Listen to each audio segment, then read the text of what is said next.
Good morning, everyone. You can see you're all coming through on my ticker tape. Welcome to the second of our data quality workshops. And for those who attended the one a couple of days ago on Tuesday and are back again at this, I salute your fortitude.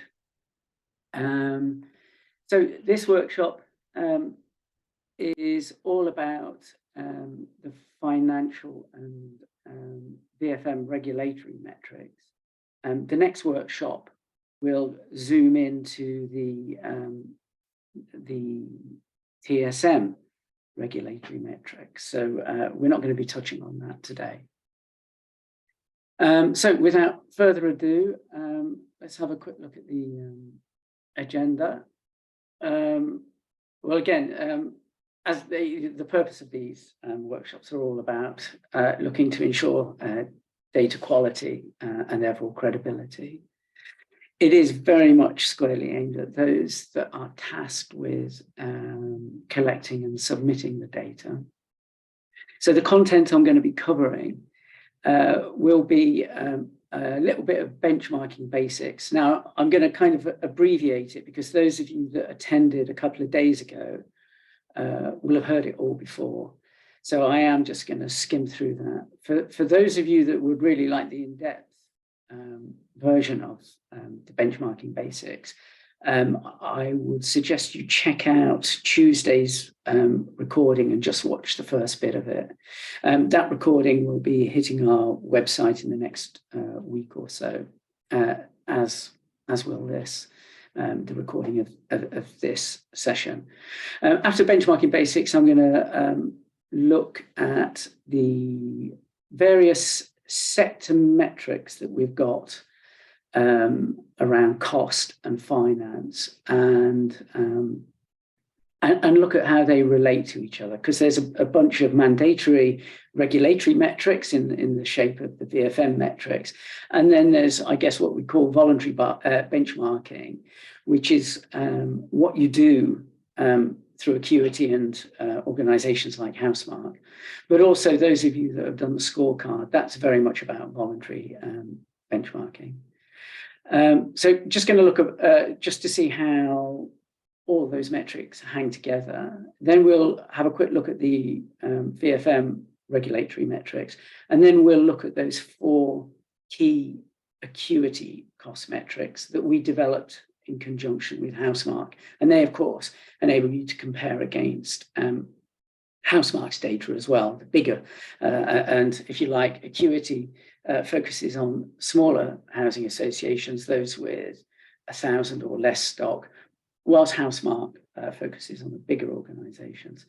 Actually, after each of those themes, I'll pick up any questions that you might have. If you look along your taskbar, you will see that there's a little Q&A option there. If you could just put your succinct question there, I'll hoover it up. If I'm being particularly thick and not getting it, what I might do is see if I can fiddle with the settings so I can get you to actually explain what you want. But at the moment, the ability for you to actually talk is actually suppressed so that we can avoid lots of background noise and chatter.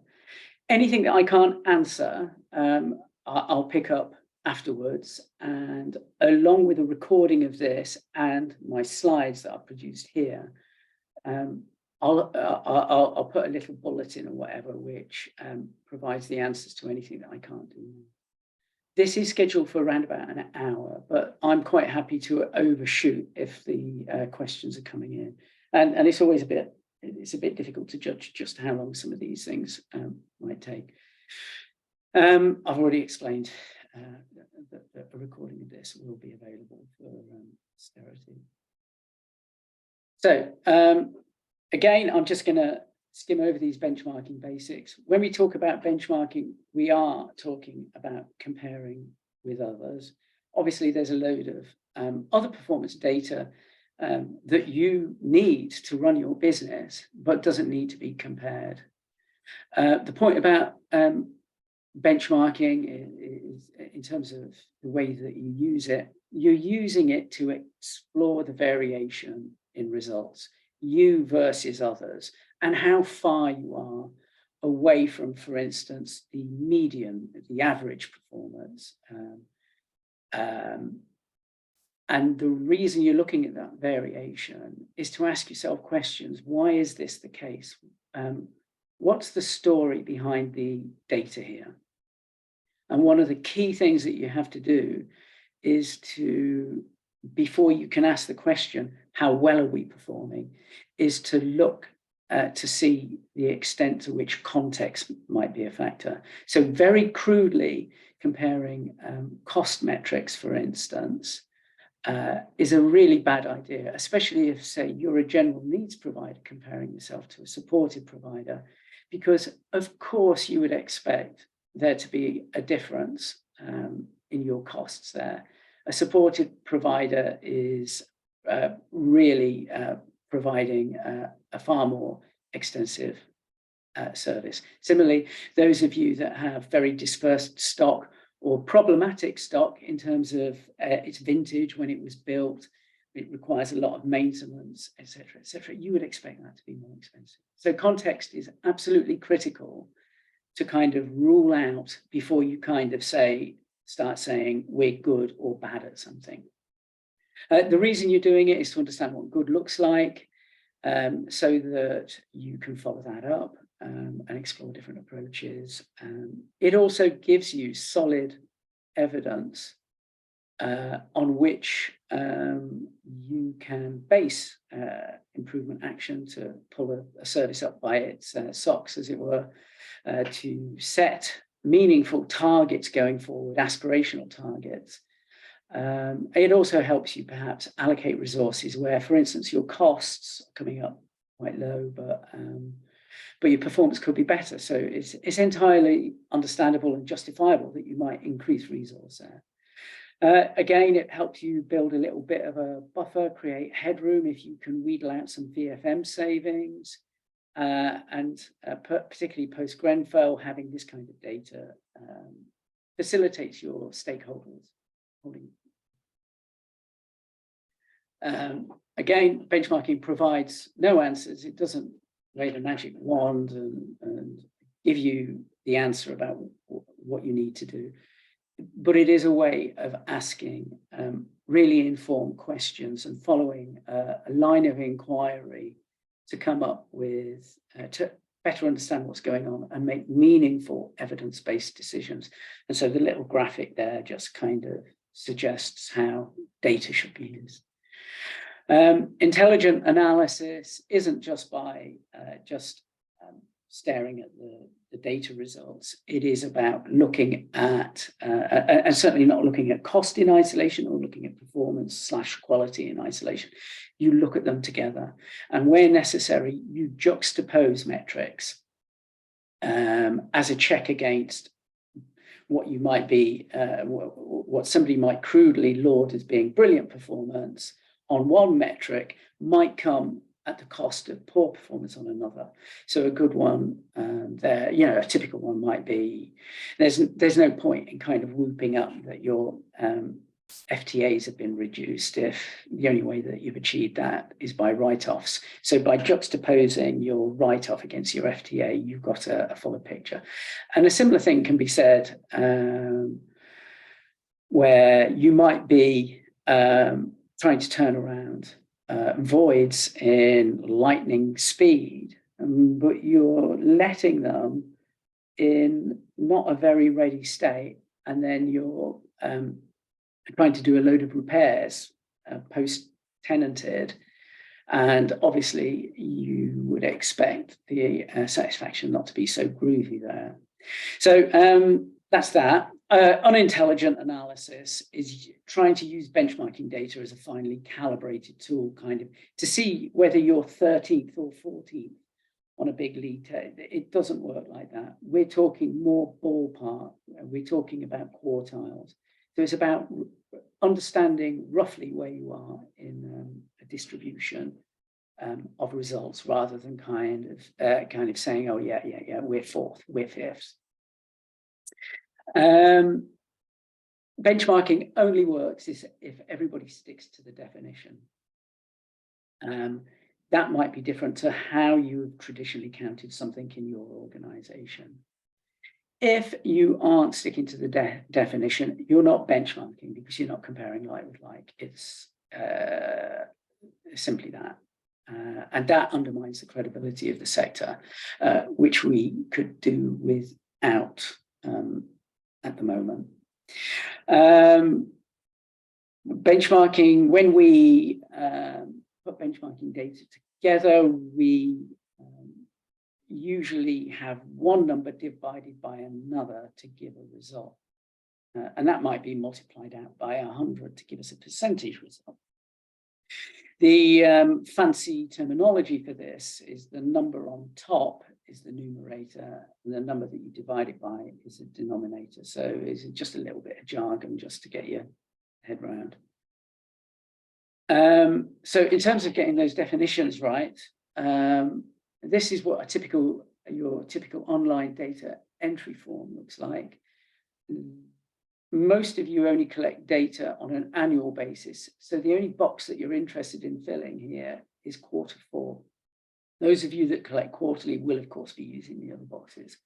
The key thing is, it's always a good idea, no matter how long you've done this, if you've not thought about benchmarking definitions for a little while, click on that little blue question mark to just refresh your memory about what the precise definition actually is.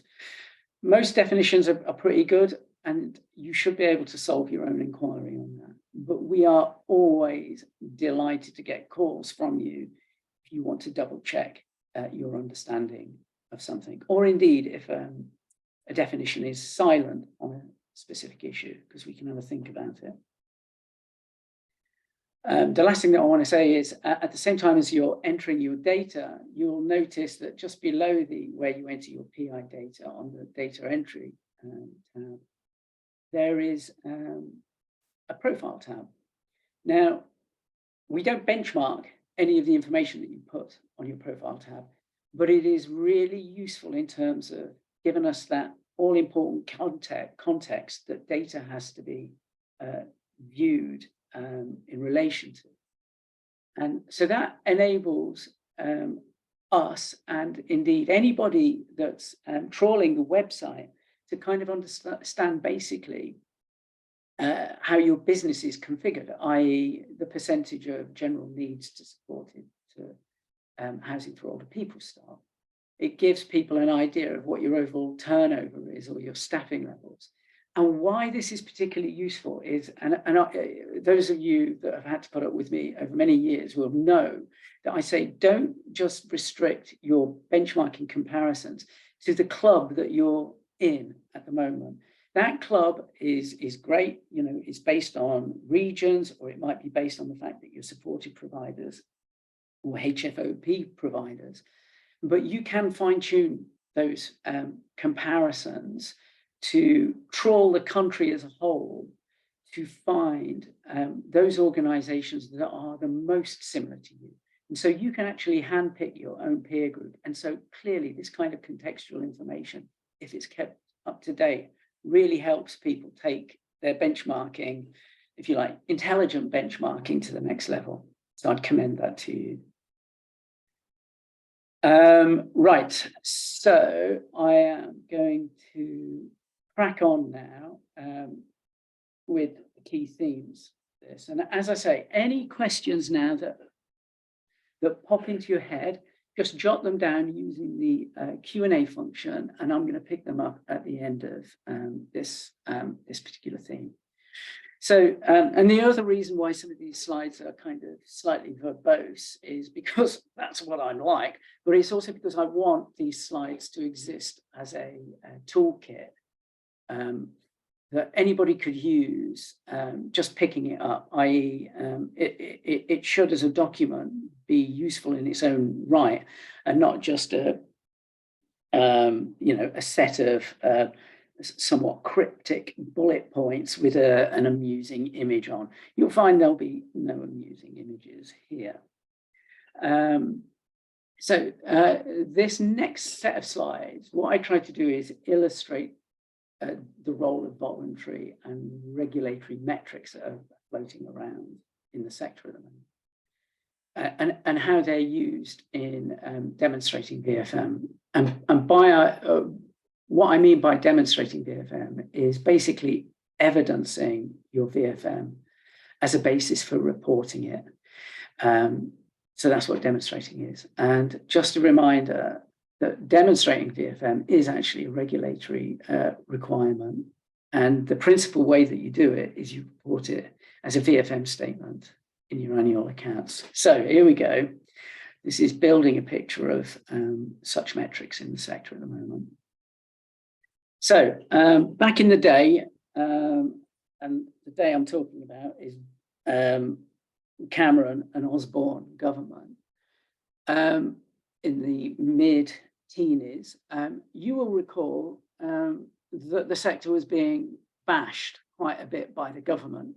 This is when the fat cat narrative started off, that all you housing associations out there, you're all kind of fat cat organizations, and you wouldn't know VFM if it hit you over the head with a big stick. We need to improve VFM in the sector. These organizations are opaque. They're not as efficient as they could be. They should be building more properties. And that's what it's all about. It's about building more properties. And they should be, you know, if they were as efficient as they could be, they'd be building more dwellings.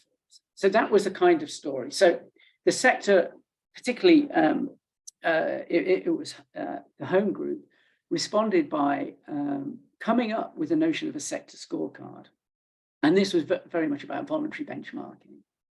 And they thought that by doing this voluntary benchmarking, it would make the sector more transparent. And it would also, if you like, politically manage the government a bit more, kind of say, no, we're quite happy to air our kind of dirty laundry sort of stuff. We're going to get our data out there. So they developed a scorecard, a VFM scorecard of about 15 metrics, depending on how you count them, so that organizations could sign up to this on a voluntary basis, so that they could demonstrate their value for money to a hostile government, essentially. These metrics were made up of stuff like occupancy rates, overall satisfaction, responsive plan split, rent collected, overhead costs. There was also a bunch of metrics in there, which were very much, if you like, business health metrics, like how much is being reinvested in the stock, new supply, gearing, the extent to which you're covering your interest payments from your income, a headline social housing cost indicator, operating margin, and return on capital. So at the same time as this was happening, the government was putting pressure on the regulator to be more muscular with the sector on its VFM. So the regulator started to develop its own metrics at the same time. So there was a degree of overlap here. And what the regulator did was it said, well, we quite like some of these scorecard metrics, especially these business health metrics. So we'll snaffle those and we'll make them mandatory. So if you like, they overlap with the sector scorecard, but they became mandatory metrics, and the regulator tweaked them a bit to make them more useful to the regulator. And the scorecard guys went, yeah, that's fine. But the regulator didn't stop there. And it said, because all of these metrics, yes, they tell us something about value for money.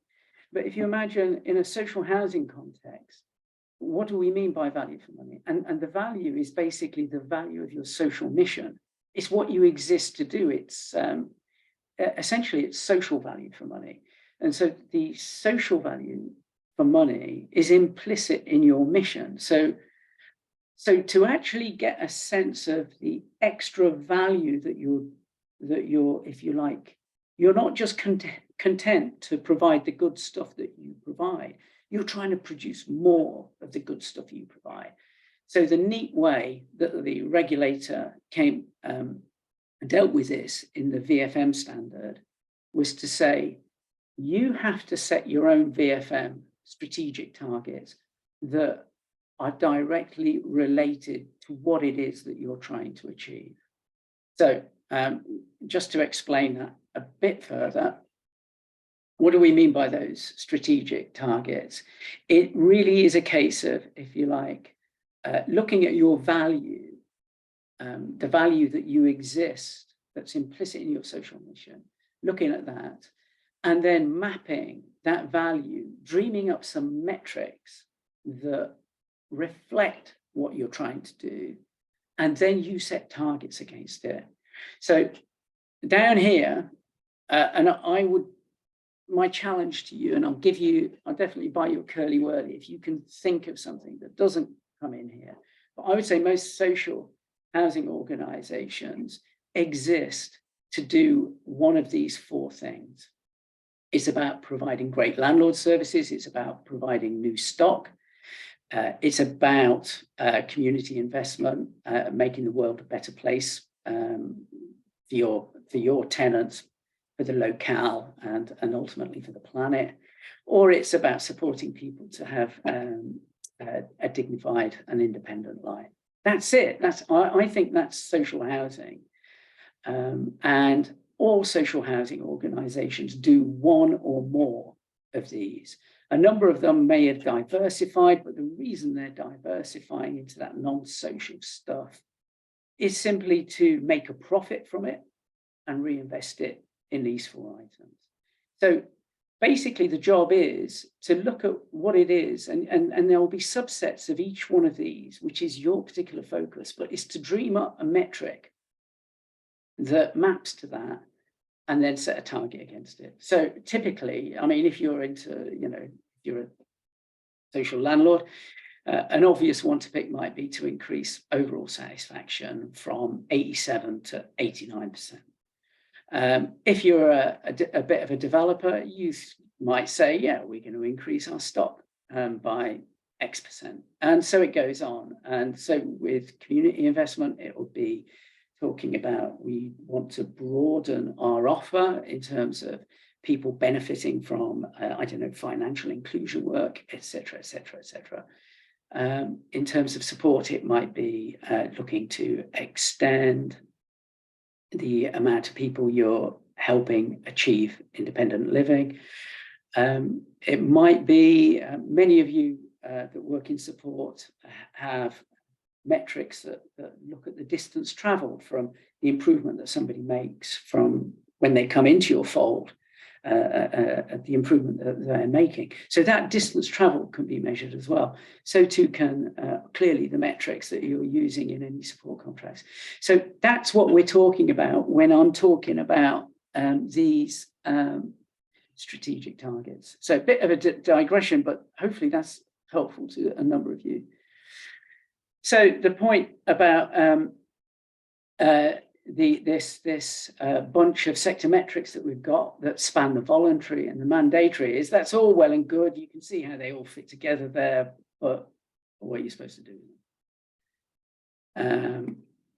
So basically, they're the basis for telling a story, a VFM story about how you're maximizing VFM, i.e.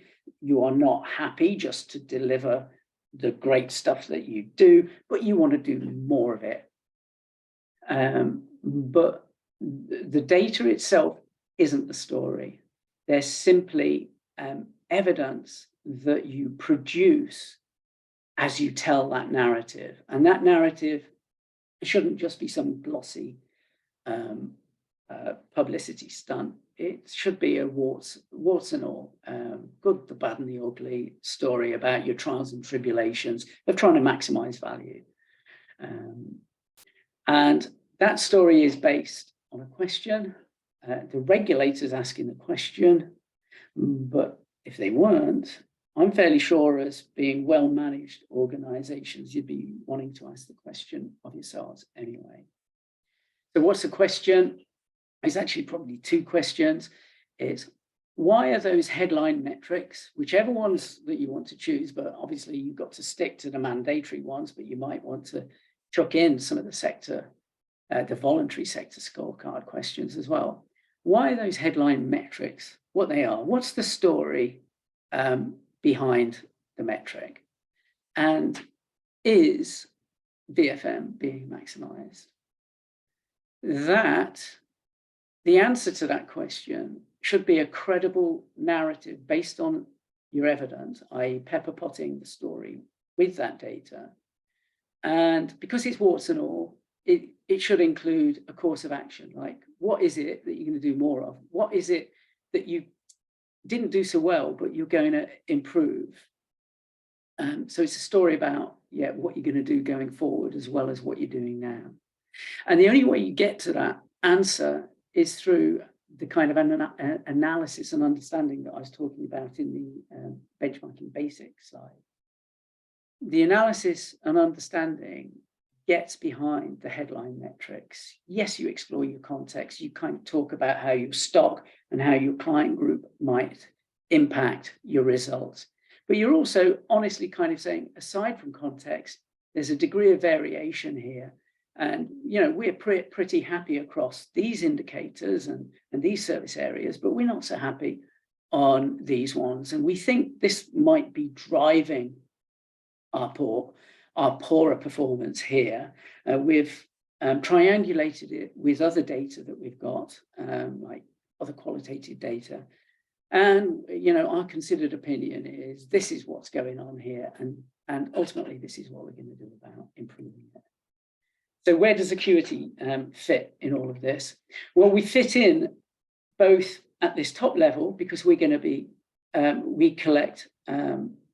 we certainly collect this data for you, the mandatory, if you like, VFM data. You collect this yourself because that's down for you to define. And some of these targets, that your own strategic targets,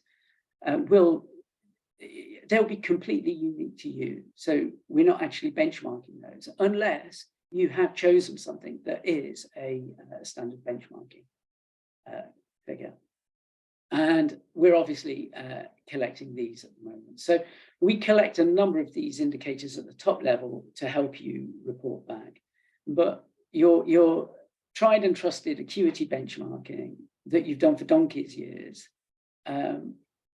builds out from this and enables you to get behind this data. And when you're telling your story, it enables you to bring more data into your basic narrative.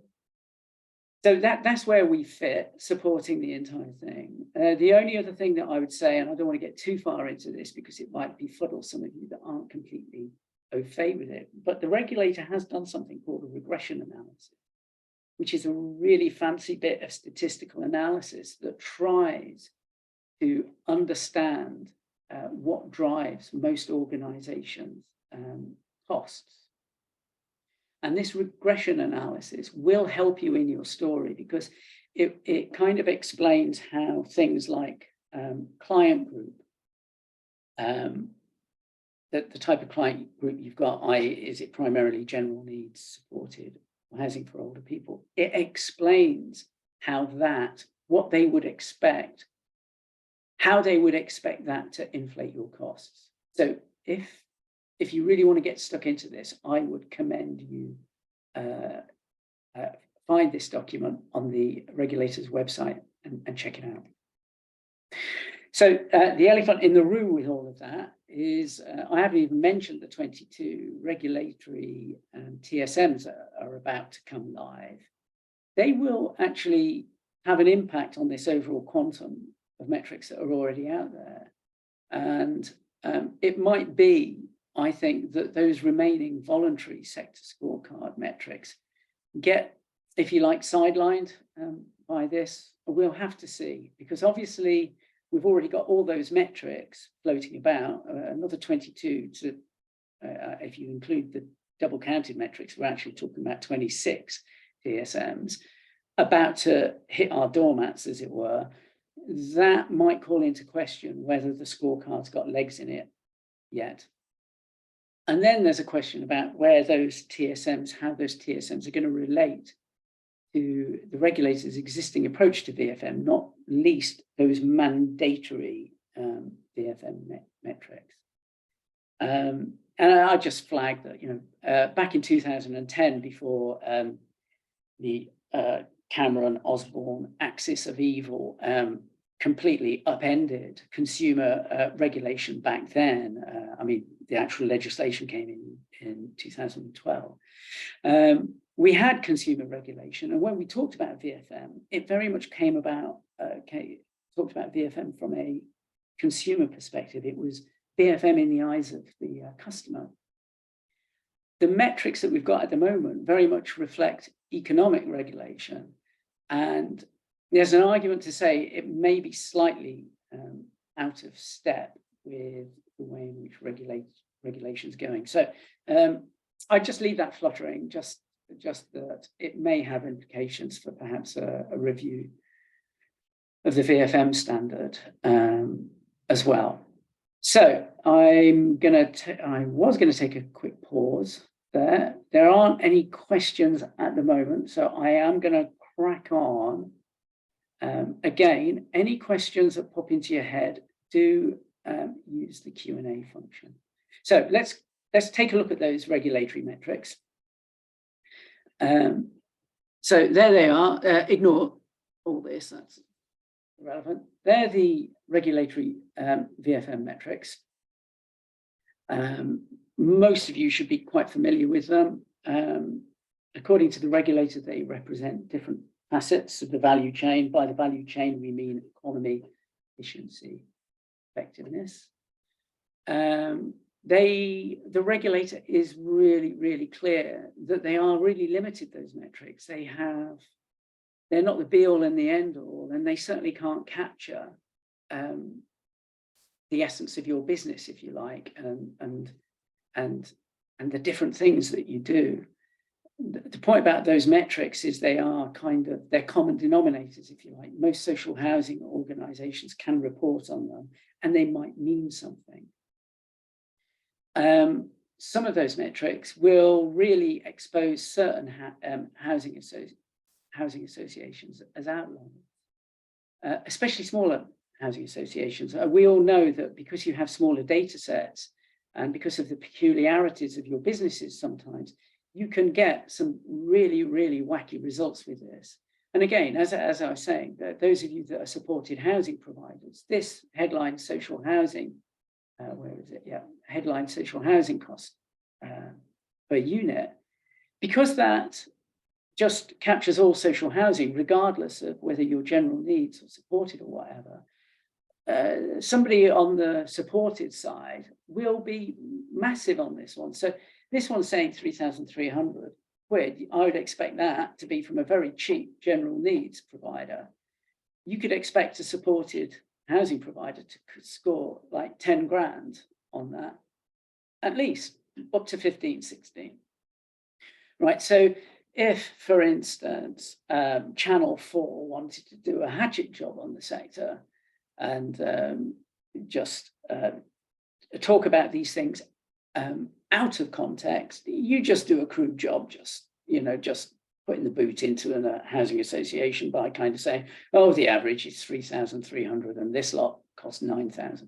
It's not helpful, but my point is some of these indicators are quite crude.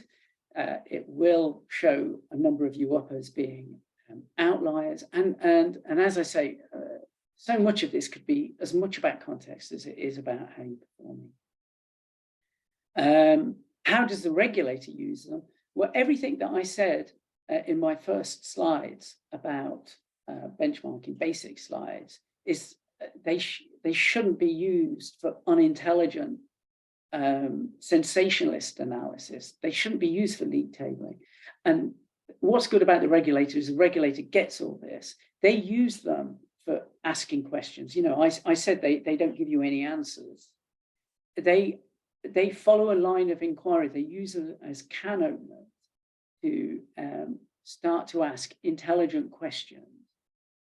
They are drawn to outliers, but all they'll be doing is asking a story about why is that figure as it is, and they want to be reassured that you really understand your business, so that you can explain why your stats are as they are. And so when you report your VFM statement in your account, arguably what we're talking about is that's the story that you're writing. It's almost like a written test that you're putting into your accounts.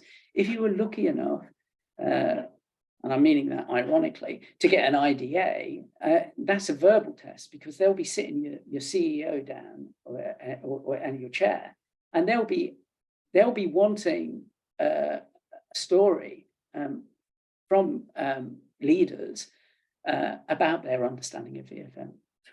And I'd say the current VFM focus very much now is just how you, frankly, get a quart out of a pint pot, how you square your investment circle, because we know in the wake of Grenfell that you need to be on top of health and safety.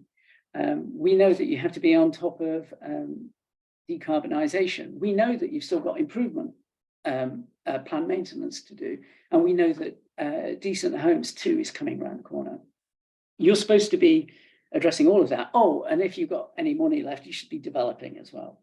So the big VFM challenge at the moment is how you square that circle. And again, what the regulator is looking for is assurance that you really understand your stock and that you're making really good evidence-based decisions about how you split finite money into health and safety, into improvement, into decarbonisation, etc. So in terms of getting the VFM calculations right,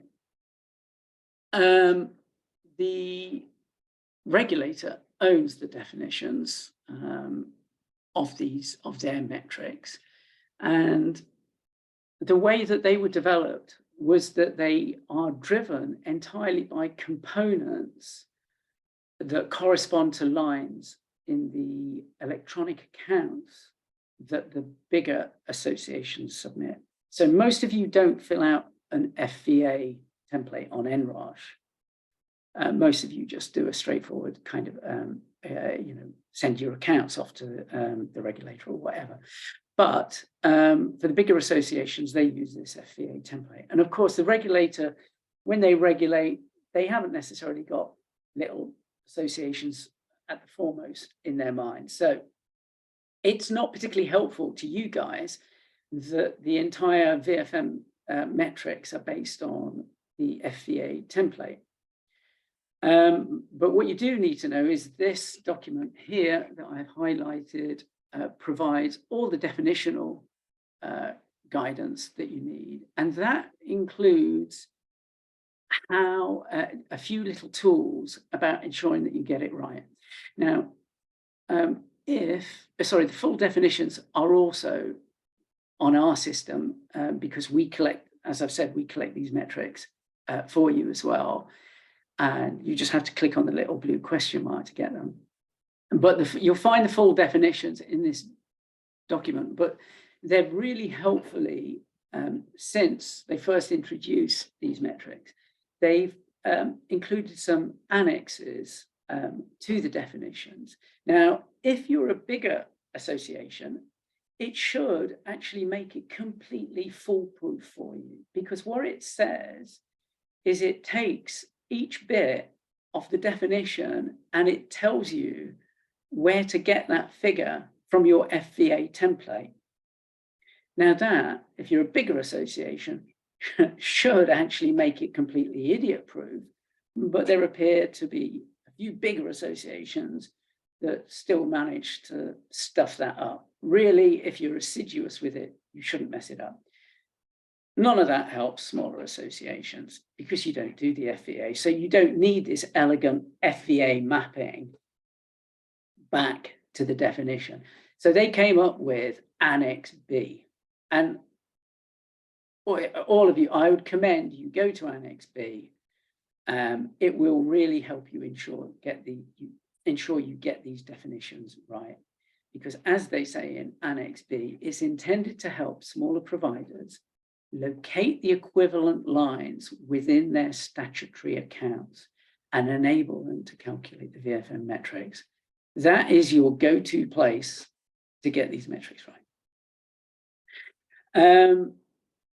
The reason your VFM statement goes into your accounts is that the regulator imagined that they would basically be validated by your auditors, because you have to get your accounts passed by your auditors, and because anything since various auditing upgrades over the past few years, since just everything has to be checked quite assiduously, in essence, they thought it would be a rather clever way of basically validating your data. What that means, one of the things that you pay your exorbitant auditing fees for, and that they seem to keep on ratcheting up, is that your auditor should know how you're supposed to get these metrics quite right. So they should be able to assist you in them.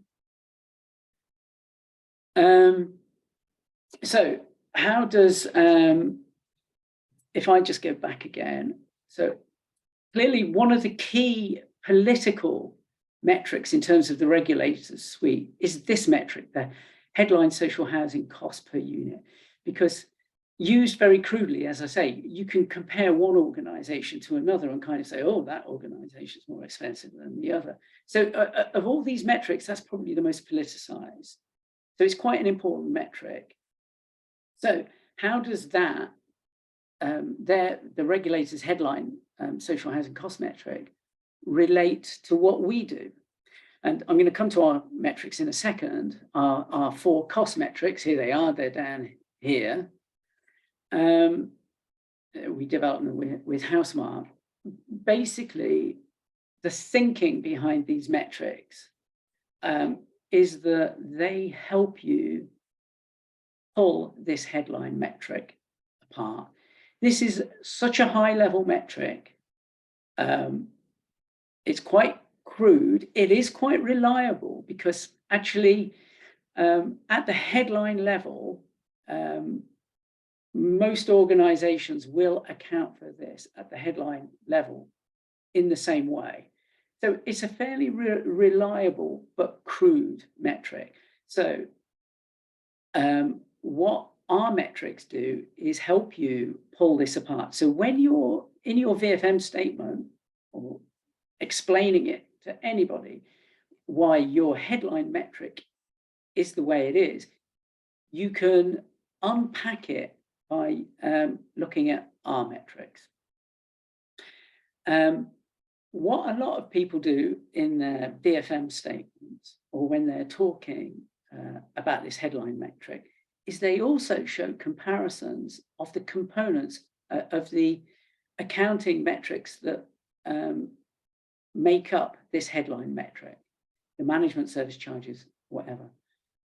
I'd simply point out to you, and the regulator is aware of this, is these aren't such good metrics in their own right to compare against each other. And that's because they were never designed as benchmarking metrics. They're simply accounting lines. And accounting treatment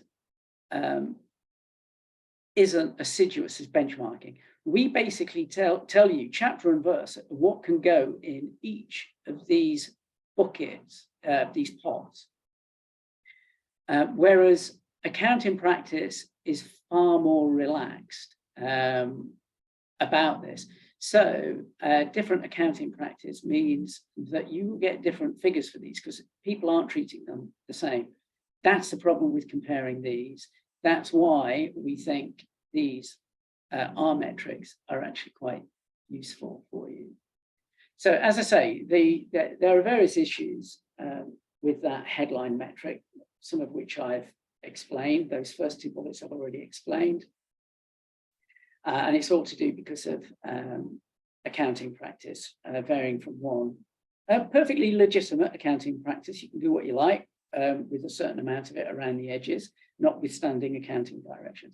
But as I say, benchmarking practice, it's kind of, thou shalt put this expense in this pot.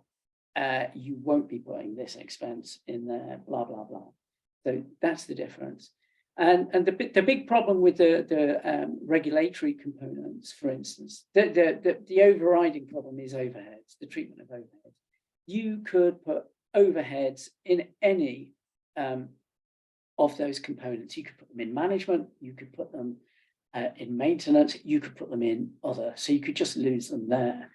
And what has been known in the past is if people feel a bit sensitive about having high management costs, they could assign a certain percentage of their management costs as overheads and lose it in the catch-all other category. Similarly, what is management is up for grabs. So for instance, client-side repairs. There's an argument for kind of saying, well, yeah, client-side repairs, that's management. We'll stick it in management. Lots of other organizations might say, no, we want all of our repairs in the same heading. We're going to stick it in maintenance.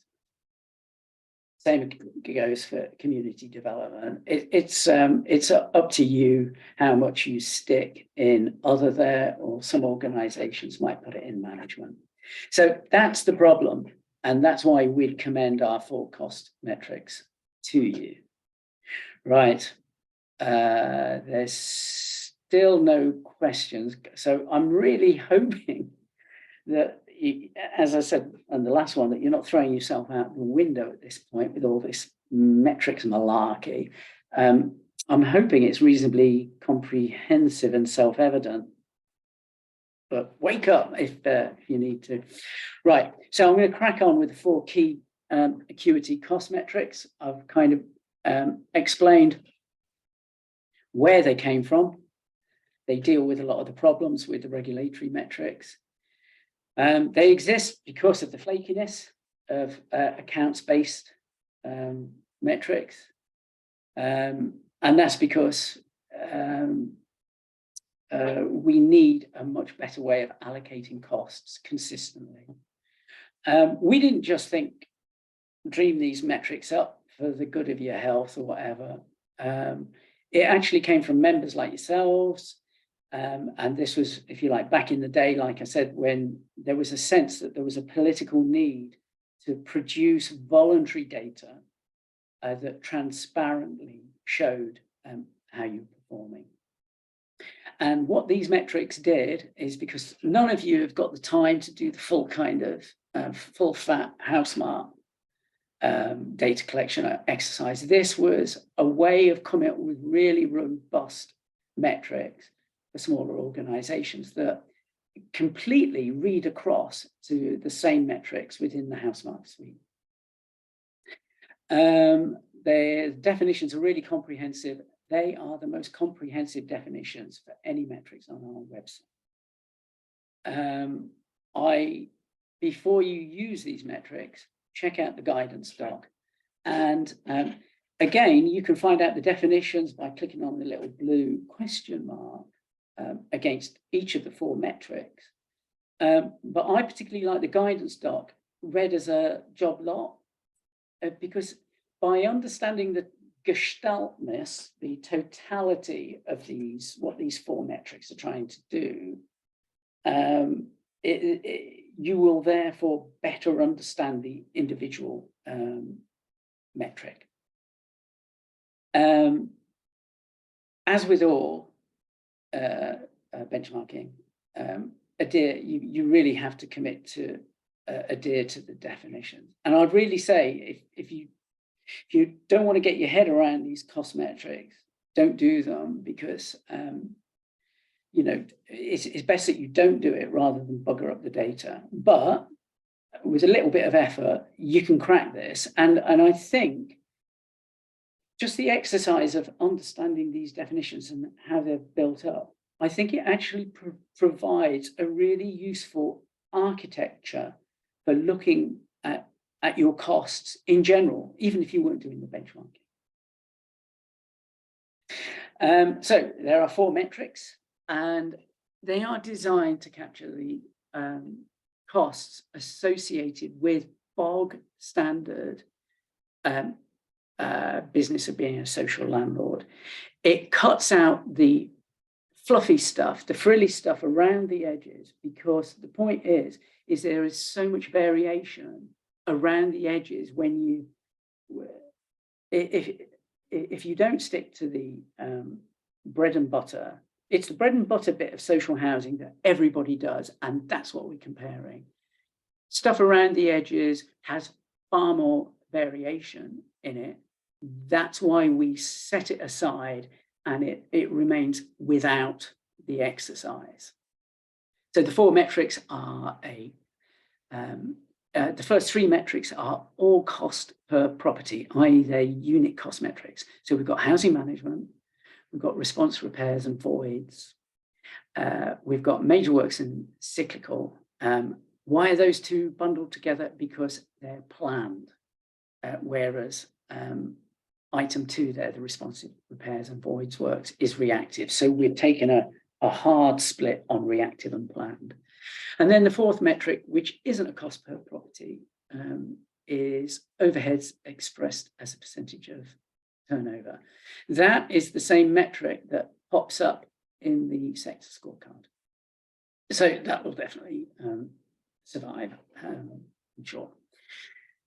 Going back to item 1, the housing management costs. Now, the point is, housing management costs really differ between organisation to organisation, and they can differ completely justifiably because it depends on what your service offer is and what you're geared up for. It depends what your client group is, and again, it could depend on the vintage of your stock, the configuration, you know, if you've got tons of flatted stock, that kind of stuff. It also depends on the extent of your service offer. A number of you will go the extra mile, if you like, on the community development side of things, the place shaping kind of stuff. So because that all differs, and because we're trying to get to the common, perhaps even boring business of letting properties, managing properties, and repairing properties, what we're doing is we're excluding from housing management costs all the community investment place shaping stuff, because you might do more or less of it. We're taking out estate services because obviously that shouldn't unnecessarily, if you've got a ton of common parts and flatted buildings that require concierge, caretakers, this, that, and the other, it's just going to inflate your costs. So we're taking that outside to pare things down to the to bog standard housing management. And so accordingly, we're taking care and support out of this. So if you're a care and support provider, and that includes HFOP, what we're interested in this housing, in these housing management costs, isn't the care and support you provide. We're trying to really get to the common business of vanilla housing management here. And we're also whipping out other service chargeable costs because they just muddy the waters. And what you're doing with those things is, and I'll come to this in a second, but you're putting them in a fifth pot that isn't benchmarkable, that we're just calling it other. We're parking them, we're putting them elsewhere. So that's housing management. There's more to it, you know, it's a bit, you need to bear all this stuff, all these exclusions in mind as far as the housing management metrics are concerned. These exclusions do not apply to the remaining 3 metrics, because whether you're a support provider or a general needs provider, et cetera, we're just kind of saying, well, you've got this stock, let's have a look how much it costs to repair, let's see how much it costs to maintain it, and let's have a look at your overheads. So that's, if you like, it's almost like tenure blind, it's client group blind. We're just interested to see how much it costs them. So there's your pots that I was talking about. So that you can understand what kind of costs go into housing management, they're all set out there. Probably no surprise to you. We have got you'll note I said we take out estate services, all your caretakers and stuff like that. The client side, the management side of it stays in, because you still have to commission those services. It's just the cost of actually the frontline services comes out. Responsive voids and works, probably no surprises there. And it costs, with all of these things, it's all the costs. It's the direct costs, provision, what you spend on staff. It's also the non-direct costs of goods and services you're buying for it. And again, same goes for major works. The only exception with major works that's a bit different to, for instance, the first two pots there, we're including your capital spend there, because we want to understand, you know, you have a business that's built on assets, and we need to understand how much you're spending on those assets. So capital spend goes in there as well. And then we got overheads. Overheads is all the back office costs. So it's the cost of your office premises, whether you're renting or you own them, because we want to capture your depreciation there if you own it. There's your finance costs, your IT, central services, all go there. And importantly, because for small organizations, it does make a difference, salary of the CEO goes there as well, plus on cost. So the fifth mystery pot, which isn't benchmarking, is really important, because what we're trying to get is your overall operating costs for running your business should be accounted for.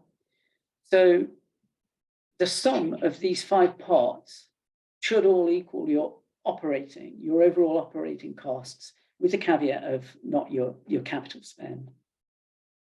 So yeah, all your other costs should go in here, plus any reconciling items like depreciation. And I've got a bit more detail on that in a second.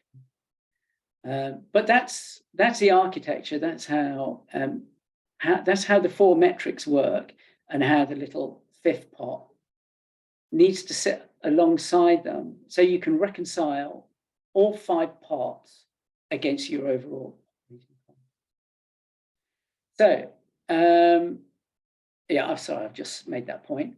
So yeah, with the exception of capital spend, all those costs should equal total operating costs. And that's just so that we can know that all your costs have been allocated somewhere. As I've already said, that 5th pot isn't benchmarkable, because quite apart from having stuff like reconciling items and different financing arrangements, it's got those activities that really have a massive degree of variation due to your business model. There are 2 principal cost types in each of those silos. Non-pay costs, which they're generally for goods and services, whatever. They're generally straightforward to allocate to one of those pots, because you can do it straight from your internal cost structure. Employee costs for smaller organizations may be a bit more tricky, because you've got a lot of staff that straddle a number of pots, as it were. Bigger associations can often just look at entire teams of people and stick them in one pot or another. So you might have to apportion some of your staff, but remember what I was saying in the last presentation. Keep things material. Do not dance on the head of a pin and agonize over, oh gosh, do they spend 23 or 27% of their time? Marginal difference doesn't matter. Material matters. Roughly, what's their percentage time spent across activities?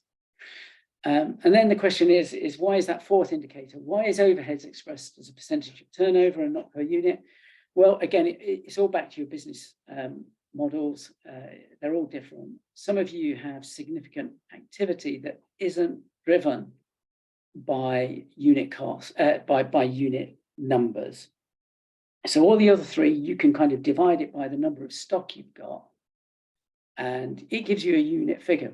But those of you that perhaps take on supported contracts, where the actual number of units isn't actually a factor, those of you that are doing really extensive community work, all these things have an impact on perhaps your overall overhead envelope, but you haven't got the unit numbers to give you a fair reflection of your overhead burden. So that's simply the answer there. So those 3 cost per property metrics, and the other pot for that matter, they basically work on the following basis. The 3 cost per property metrics basically are all total direct costs of the activity of your managed stock divided by units in management. It's just a straight, this is the total cost of that activity divided by the units in management. Same calc for all 3 cost per property. And then, yes, so what do we mean by total direct costs? Direct just means excluding overheads, because obviously we've got the 4th metric that picks up all your overheads in isolation. So what we mean is the direct service provision, not the overhead associated with that. What we mean by total staff costs, that includes on costs.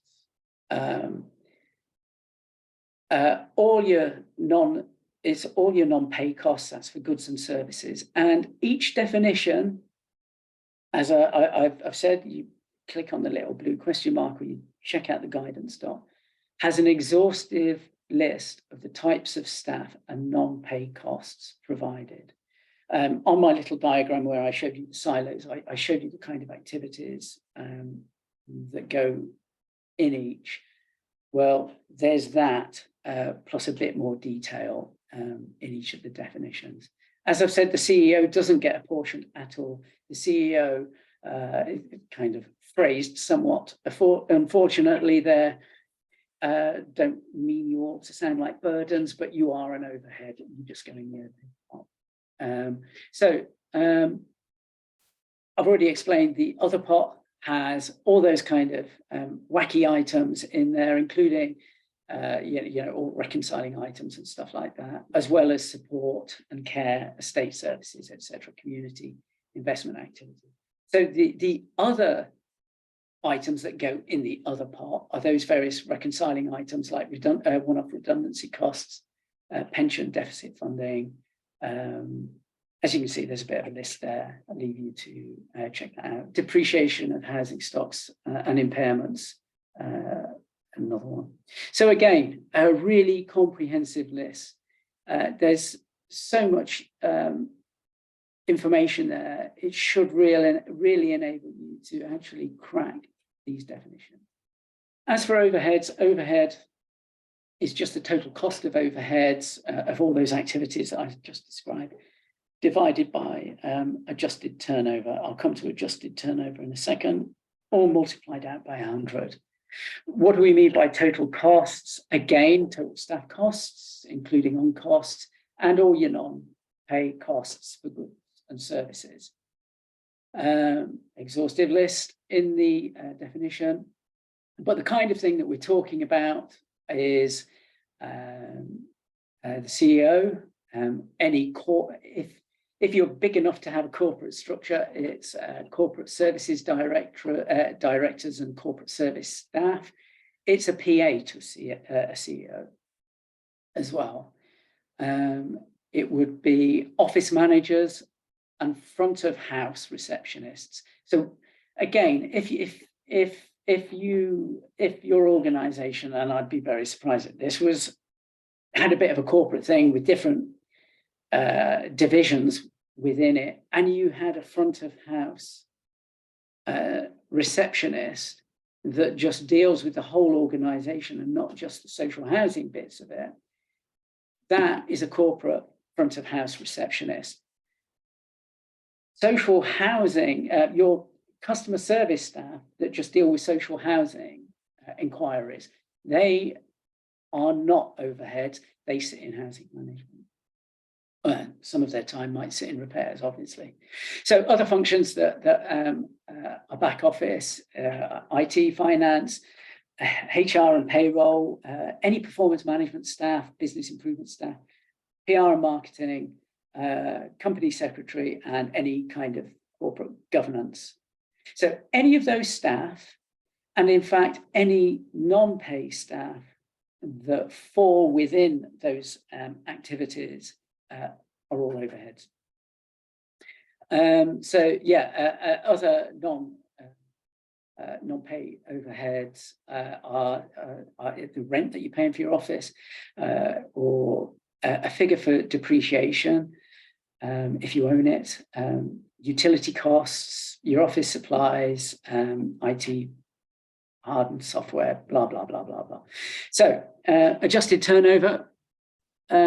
We need to have an adjusted turnover figure to so that we avoid your particular business model skewing the figures. So, for instance, or if you've got an in-house DLO, direct labor organization, doing repairs, you can imagine that that might inflate. You need more resource within your overheads to look after a DLO. But of course, your DLO isn't earning an income. Well, it might be earning an income if you sub them out to do other stuff, but generally it's not earning an income. So it's not being reflected in your turnover, which would do you basically a disservice. Simply, we want to whip out things like property sales and other monies from non-social housing activity, so that none of it's skewed, because obviously this entire exercise is looking to zoom in to, as I said, bog standard costs of providing the core of social housing management. So that's overheads. And that's pretty much it. I'm just looking to see if there's any questions. This is terrible. There's been no questions at all. I'm really hoping that was comprehensive enough for you, and we dealt with things as we went along. I've overshot by a bit. I always thought it was a bit of a tall order to squeeze all that in an hour, so I hope it hasn't been too much of an inconvenience overshooting. Oh, right, Matthew, thanks for the feedback. I was just making sure that anybody was still there. So yeah, that was just thanks for it, no question. So yeah, hopefully you're all in the same boat. This is the kind of thing where when you're in the bath tonight, something might pop into your head that you feel that I needed to cover, or you know, we need to really get stuck into the definition of something. Please, please, please get back on the blower, ask me the question. We'll sort that one out for you. Good. All right. Most of you are giving me positive feedback, so I won't also chuck myself out the window. So that's all, folks. I don't want to take up any more of your time. This is recorded. It will be available to refer to any new staff that rotate through and you kind of lumber on for this, for data collection. Please refer them to it. The next one of these is scheduled for Wednesday morning. We're going to be taking a look at the TSMs. Good luck, Tommy, as they say in the greatest game. All right, cheers. Thanks, everyone, for attending. See you all later.